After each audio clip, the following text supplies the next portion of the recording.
예, 제 소개를 잠깐 먼저 하겠습니다. 저는 원래 컴퓨터 사이언스를 전공했고요.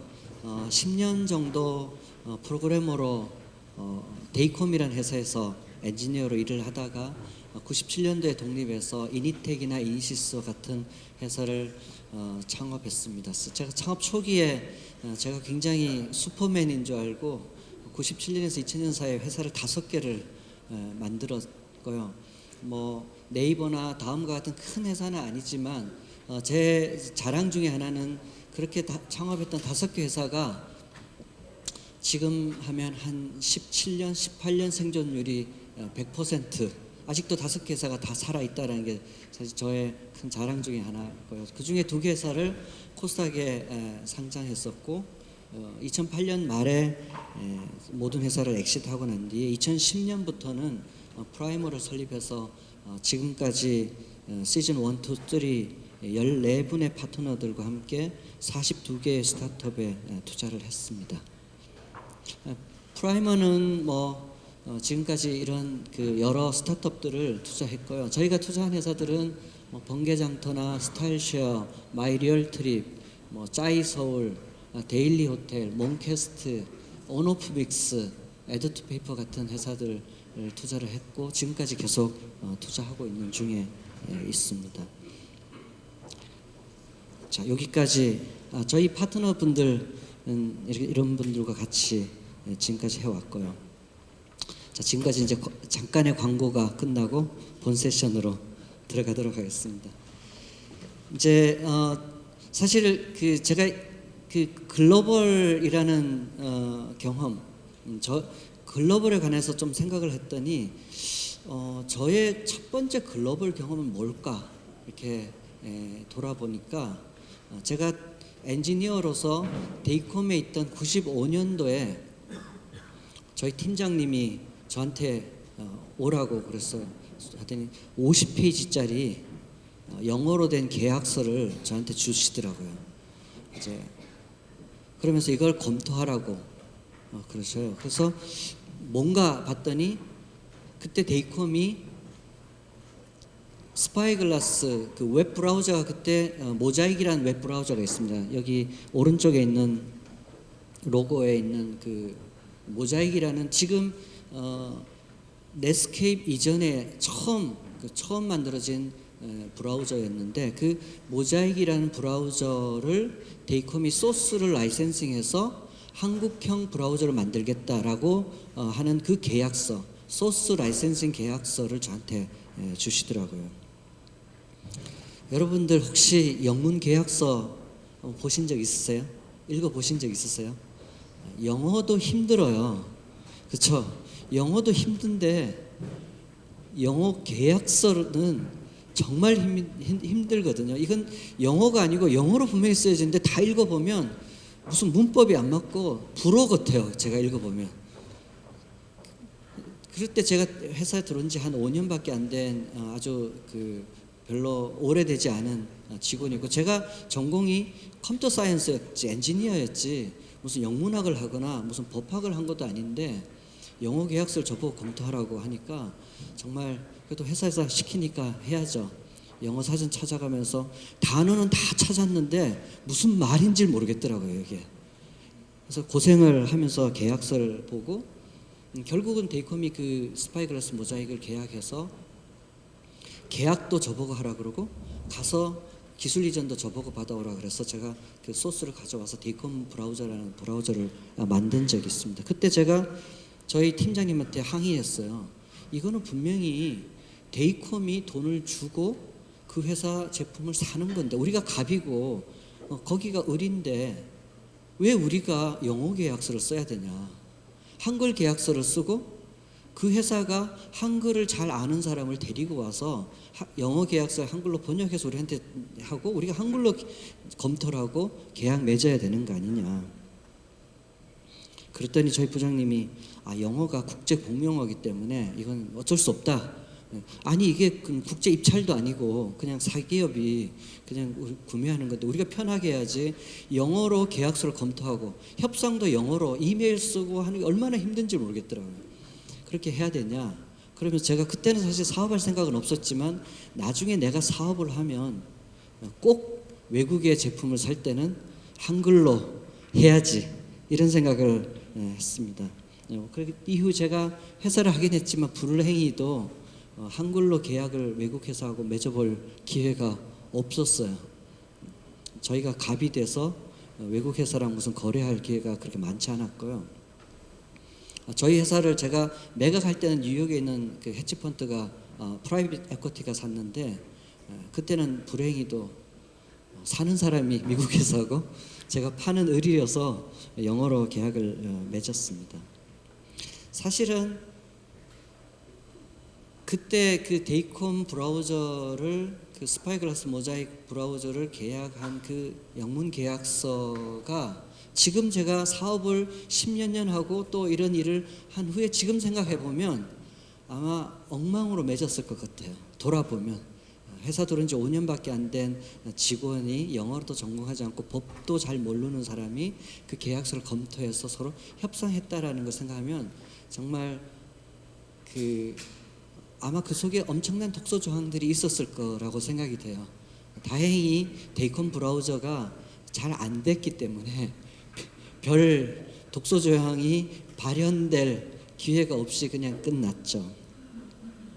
사실은 그게 너무 잘 됐으면 아마 그때는 몰랐지만 그 계약서에 있었던 많은 독소 조항들 때문에 외국 회사에 끌려다니면서 아마 비즈니스 했을 것 같고, 제가 그런 관점에서 다시 돌아보면 우리나라에서 외국과 계약하는 많은 계약서들, 사기업뿐만 아니라 저는 공공기관조차도 최근에 뭐 서울 여기 우리 민자 무슨 사업 같은 했는 것들을 나중에 보면 그 계약을 잘못 맺어서 그냥 끌려다니는 것들을 우리가 많이 봅니다.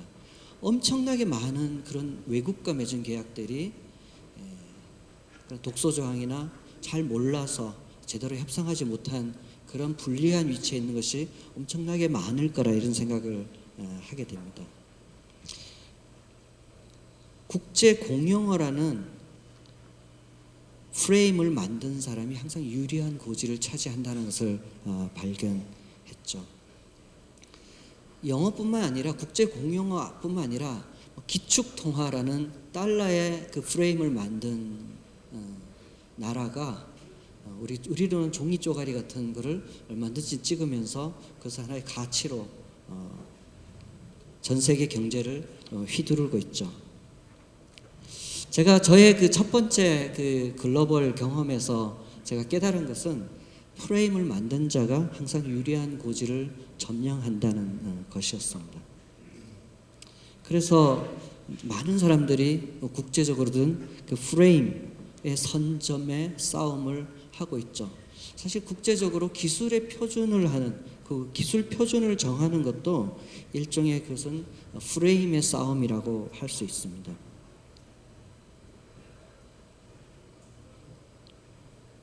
또 지금 이제 국제적으로 표준처럼 자유무역 그 FTA를 하나의 룰처럼 사용하고 있는 이 자유무역조차도 하나의 프레임이라고 할 수 있고, 누군가가 먼저 선점해서 유리한 고지를 가지기 위해서 만든 것이라고 볼 수도 있죠.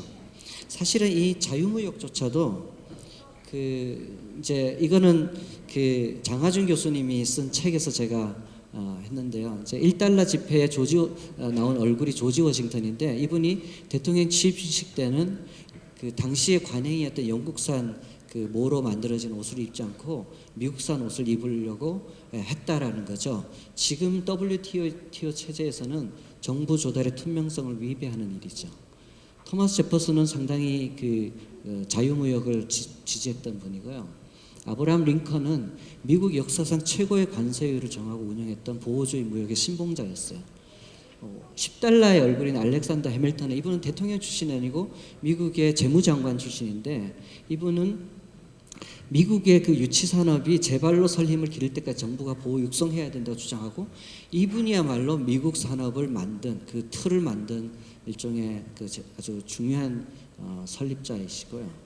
20달러에 있는 앤드류 잭슨은 공산품 관세율 30에서 40% 유지하고, 이분은 외국 기업에 대해서 굉장히 적대적인 관점을 가졌습니다. 그래서 미국 정부가 20% 지분을 가진 국영은행을 해산해 버렸어요. 왜 이 해산한 이유가 뭐냐면 외국인 지분이 너무 많기 때문에 해산해 버렸어요.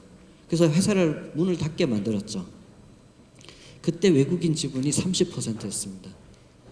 우리나라의 삼성의 외국인 지분이 몇 퍼센트 아십니까? 작년 연말 기준으로 51.9%가 8%입니다. 50달러의 그 얼굴인 그 그랜트 대통령은 영국이 자유무역 압력에 대해서 한 200년쯤 보호주의 무역을 해서 거기서 얻을 것을 다 얻고 난 뒤에 미국도 자유주의 무역을 하겠다 이렇게 말했습니다. 벤자민 프랭클린 100달러에 있는 분도 이런 얘기를 했죠. 사실은 미국도 보호주의 무역으로 얻을 이득을 다 취한 후에 지금 FTA라는 자유주의 무역을 만들어서 그 프레임을 만들어서 지금 자유주의 무역을 주창하고 있죠. 그렇다면 그 미국으로 하여금 자유주의 무역을 하라고 압력을 가했던 영국은 어땠을까요? 영국의 이 그 로버트 월풀 그 수상은 첫 번째 수상인데 18세기의 영국조차도 보호주의 무역으로 영국을 부흥시킨 그런 인물이라고 할 수 있습니다.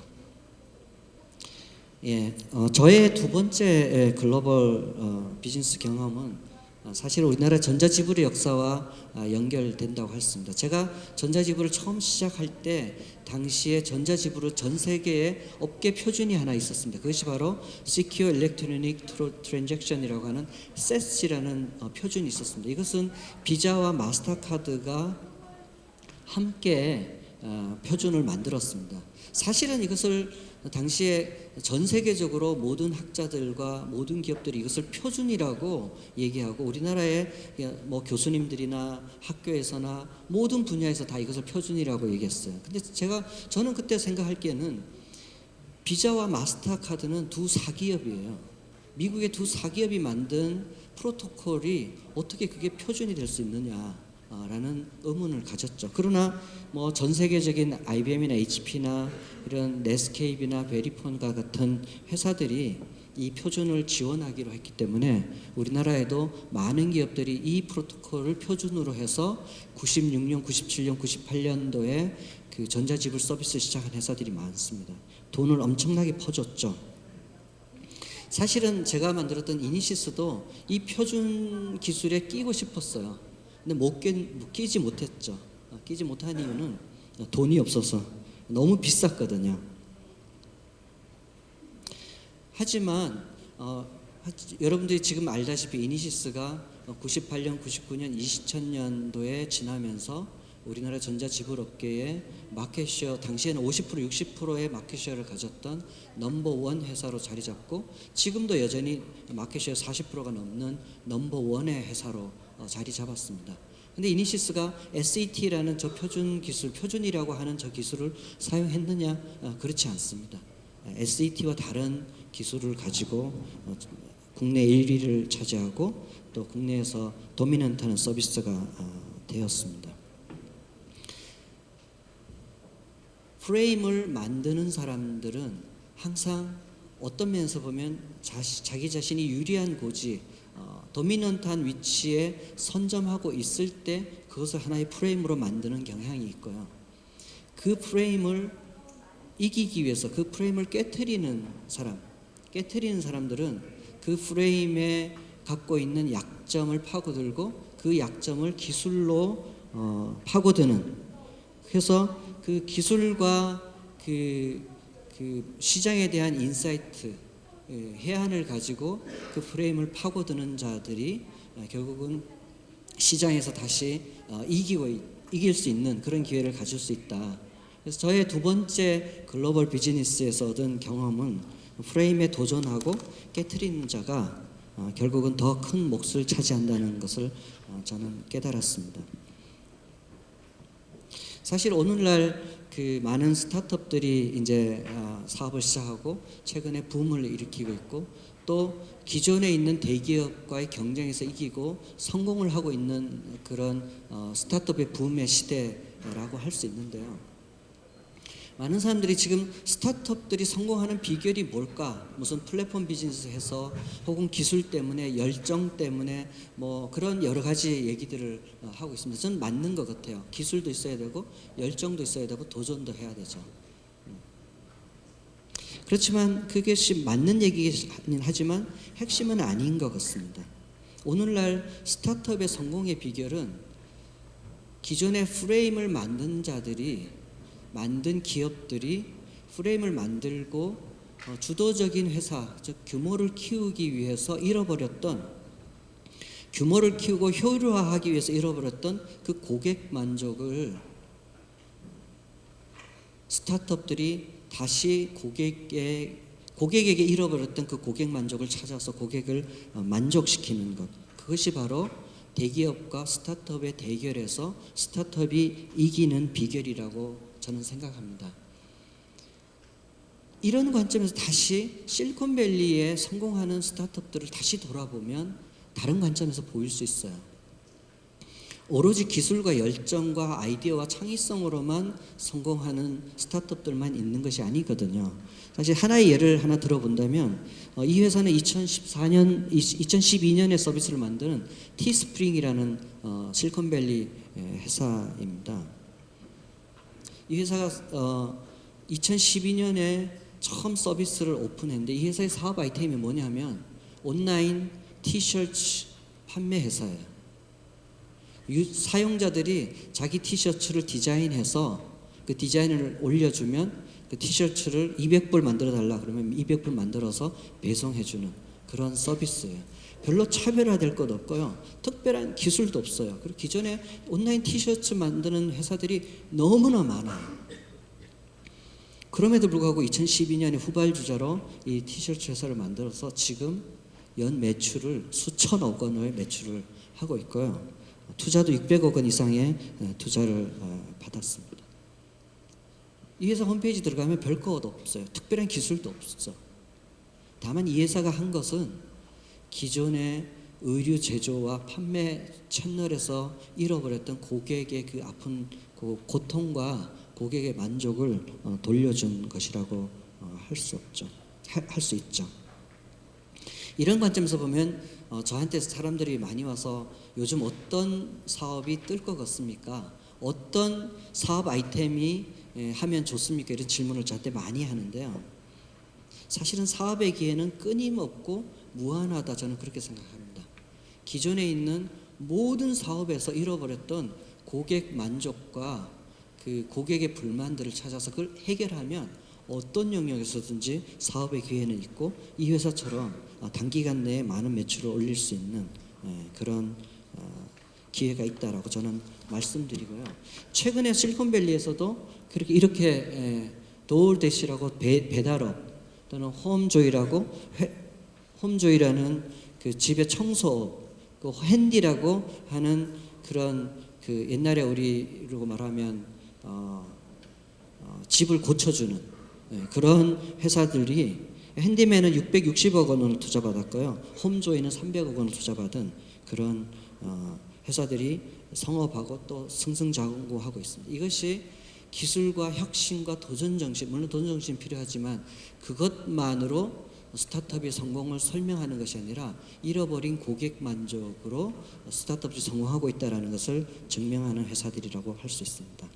저의 세 번째 글로벌 비즈니스 경험은 제가 2000년도에 모 대기업과 50대 50 조인트 벤처를 만든 회사를 2005년에 5년 만에 회사 가치 1,000억의 가치로 미국 그 퍼스트데이터라는 회사에 매각한 경험을 통해서 제가 얻게 됐습니다.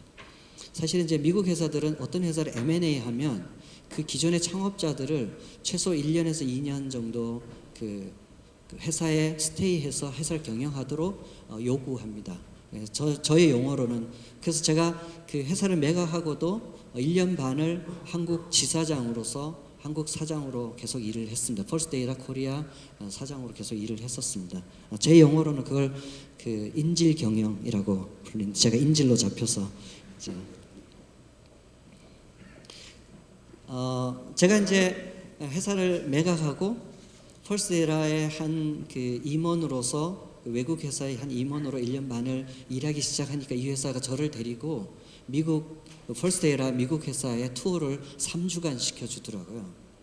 그래서 펄스데라가 미국에서 포춘 250위 정도 하던 굉장히 큰 회사였습니다. 지금의 거의 뭐 삼성전자 규모의 회사이고 지금도 미국에서 페이먼트의 1등인 회사입니다.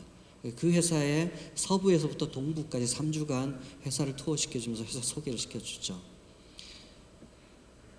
재미있는 것은 제가 투어를 해서 그 회사를 가서 얘기를 들으면 제가 사업을 창업하고 전자지불과 이 페이먼트 영역을 사업을 했었기 때문에 궁금한 게 굉장히 많아요. 그냥 관광 간 것이 아니라 미국에서 이 페이먼트 시장 어떤지 너무 궁금했었어요. 그래서 가서 이제 프레젠테이션을 받고 영어도 잘 못하지만 프레젠테이션을 받고 또 질문하고 이렇게 하는데 그 상대방은 제가 펄스데이라의 내부 멤버의 임원이기 때문에 제가 질문하면 다 대답해요.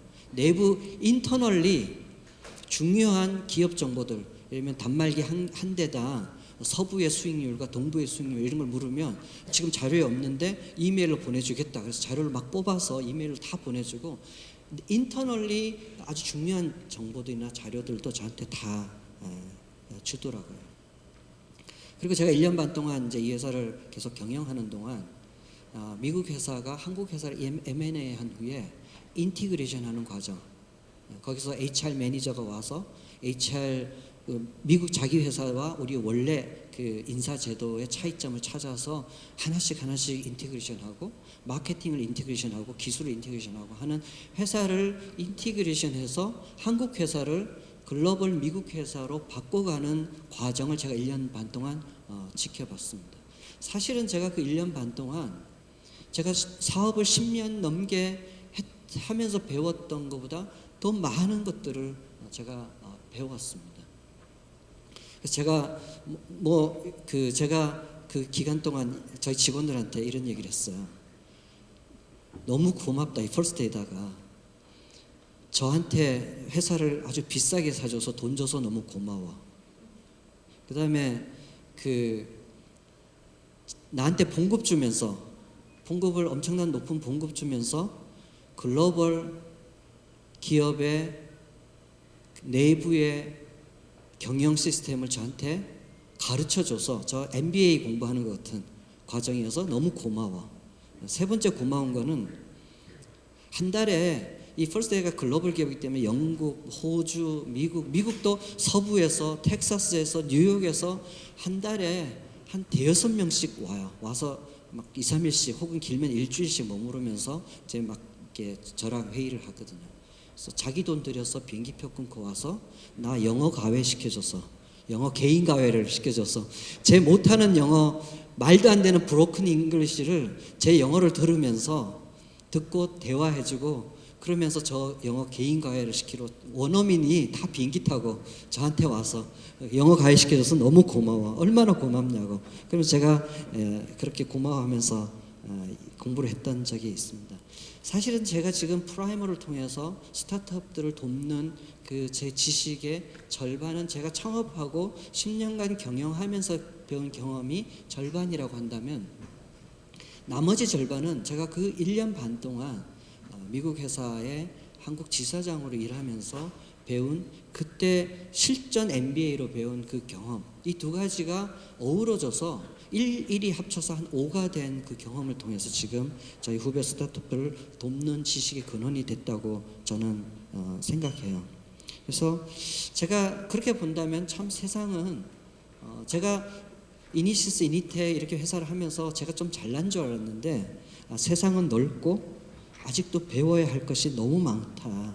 그래서 만용을 부리지 말고 정말 글로벌 기업과 싸워서 이기려면 만용을 부리지 말고 겸손하게 배워야 된다.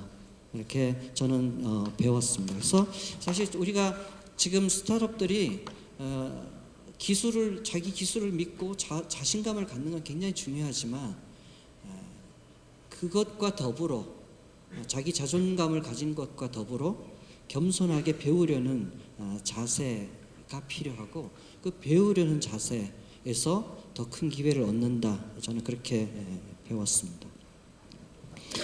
이제 우리가 이제 글로벌라이제이션을 생각하면 도대체 좀 헷갈리는 게 많이 있어요. 글로벌라이제이션을 생각할 때 헷갈리는 것 중에 하나가 한국 기업인가 외국 기업인가. 아까 조금 전에 얘기했던 삼성전자의 외국인 지분이 51.58%, 2014년 말 기준입니다. 삼성전자가 한국 회사냐 외국인 회사냐. 한국 회사라고 한다면 뭘 기준으로 한국 회사라고 불러야 되고 외국인 회사라고 부르려면 뭘 기준으로 외국인 회사라고 불러야 되냐. 유튜브 같은 데는 지금은 한국에 지사 오피스가 있지만 한국에 오피스가 없을 때도 유튜브에 한국 사람들이 유튜브를 보고 그 한국 사람들이 유튜브를 보는 한국 사람들을 대상으로 한국 기업이 거기다 광고를 해요. 그리고 그런데 그 한국 사람들이 보는 그 동영상도 한국 기업들이 만든 동영상이에요. 한국 기업들이 만든 동영상들을 한국 사람들이 보는데 그 사람들을 위해서 광고를 하는데 돈은 유튜브가 다 가지고 있고 그 돈은 다 미국에서 매출이 일어나요. 그것을 한국에서 비즈니스 하는 거라고 봐야 되냐 외국에서 비즈니스 하는 걸로 봐야 되냐. 이렇게 국경이 없어지죠. 우리 이제 얼마 전에 그 미래부 장관으로 내정됐다가 가셨던 그 김정은 창업자, 유리시스템 창업자분은 미국 시민권자이시죠. 그분이 미국에서 창업했던 유리시스템, 미국에서 창업하시고 이분이 유리시스템을 미국 회사에 매각해서 굉장히 큰 돈을 버신 분이죠. 이 유리시스템을 한국 회사로 봐야 되냐 미국 회사로 봐야 되냐. 또 반대로 한국 IBM 같은 회사는 과연 한국 회사로 봐야 되냐 미국 회사로 봐야 되냐. 제가 결론은 내릴 수 없습니다. 여러분들께 이런 문제의식을 드리겠습니다. 또 여러분들이 이제 우리가 한국 회사냐 미국 회사냐의 관점에서 어떤 회사가 잘 되었으면 좋겠느냐에 대한 관점도 있고요. 그것이 왜 그런지에 대해서 한번 생각해 봐야 될 것 같습니다. 네이버가 잘 됐으면 좋겠다고 생각하시는 분들도 있어요.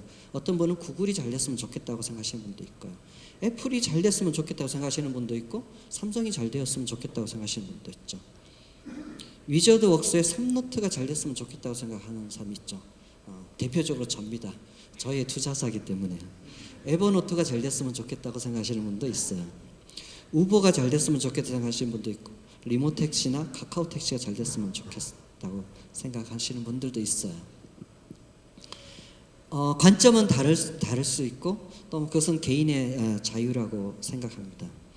그러나 그런 생각을 할 때 왜 그런가를 스스로 생각하고 그것에 대한 기준이 좀 명확하면 좋겠다라고 생각이 되고요. 그렇지만 이런 거는 아니라고 생각해요. 제가 트위터나 페이스북이나 이런 데서 이런 얘기들이 많죠. 네이버가 정신을 못 차려서 구글이 좀 와서 네이버를 그냥 무너뜨려 갖고 네이버가 정신 좀 차리면 좋겠다. 정신 좀 차리게 했으면 좋겠다. 이런 말을 그래서 제대로 돌아가게 될 거다. 정신 차려서 그래서 우리는 구글을 돕자 열심히 네이버 정신 차리게 하기 위해서 이런 얘기들이 있는 것 같아요. 이거는 아니다라고 저는 생각이 듭니다. 이 말은 마치 구한말에 조선 왕조가 잘 못하니까 고종 미워서 일본 데려와서 우리나라 지배하게 하자. 그래서 왕조들이 좀 정신 차리게 하자. 그런 말과 비슷한 논리인 것 같아요. 어떤 면에서는 미워도 차악이 나을 수 있을 때도 있습니다. 왜냐하면 차악의 고통을 겪어보기 전에는 차악이 더 낫다는 걸 잘 모르거든요. 그래서 제가 정답을 드릴 수 있는 것은 아니지만 제 나름대로 몇 가지 기준이 있습니다. 특히 스타트업을 하거나 기업을 하거나 경제의 관점에서 제가 생각하는 몇 가지 기준을 생각합니다. 저의 큰 기준은 국익입니다. 제가 국수주의자는 아니지만 적어도 국익에 대해서는 우리가 중요한 기준을 가져야 된다 생각하고 국익이 무엇인가? 첫째는 그 기업이 우리를 고용해주고 있는가? 얼마나 많이 고용해주고 있느냐. 두 번째는 그 기업이 우리에게 우리나라에서 소비를 하고 있느냐. 세 번째는 그 기업이 우리나라에 세금을 얼마나 내느냐. 네 번째는 그 기업이 우리나라에 자산을 얼마나 남겨놓느냐. 마지막으로 그 기업이 계속 잘 되었을 때 우리의 자손과 우리의 자녀들의 미래에까지도 긍정적인 영향을 미칠 건가라는 그 이 5가지 기준으로 국익의 관점에서 이게 한국 회사냐 미국 회사냐 글로벌라이제이션을 우리가 어떻게 해야 되느냐에 대한 관점을 저는 가졌으면 좋겠다. 특히 우리 스타트업을 하는 새로운 스타트업 그 창업자들이 창업할 때 물론 내가 성공해야죠. 내가 성공해서 내가 돈을 벌어야죠. 그러나 두 번째는 내가 성공했을 때 내가 속한 우리 공동체 사회 또는 우리 국가의 이익에 내가 얼마나 기여할 건가의 관점으로 우리가 글로벌라이제이션을 함께 생각해야 되겠다. 저는 그렇게 생각을 합니다. 예, 감사합니다.